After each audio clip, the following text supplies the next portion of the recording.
Bonjour et bienvenue sur le podcast One Thing in a French Day. Aujourd'hui, mercredi 12 décembre 2018, cet épisode s'intitule « Quand tout s'explique peut-être, la rencontre avec Isabelle ».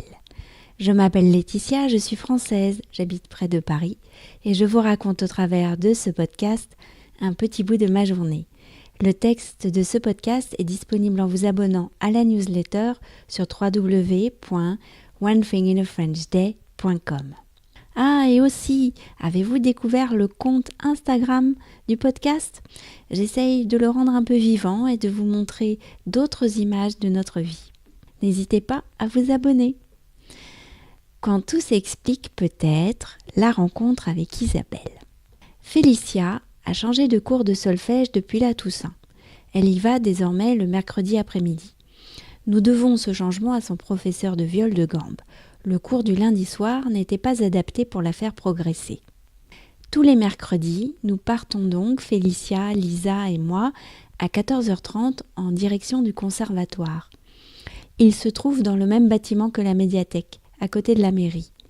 Nous partons une demi-heure à l'avance et nous passons par la coulée verte avant de bifurquer dans les petites rues de la ville.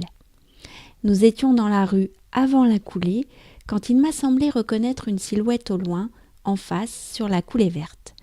Je trouve toujours cela étonnant, on reconnaît les silhouettes.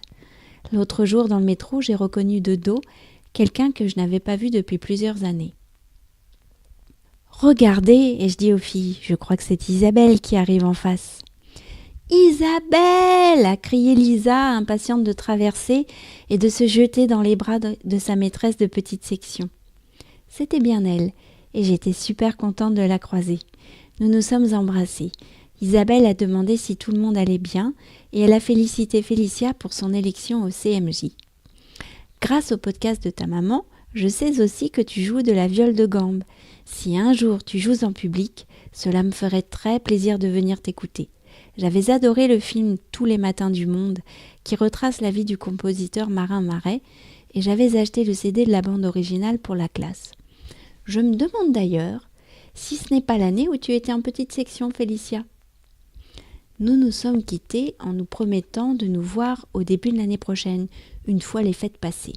Les filles sont parties courir devant sur la coulée verte et je marchais tranquillement derrière elles, dans mes pensées.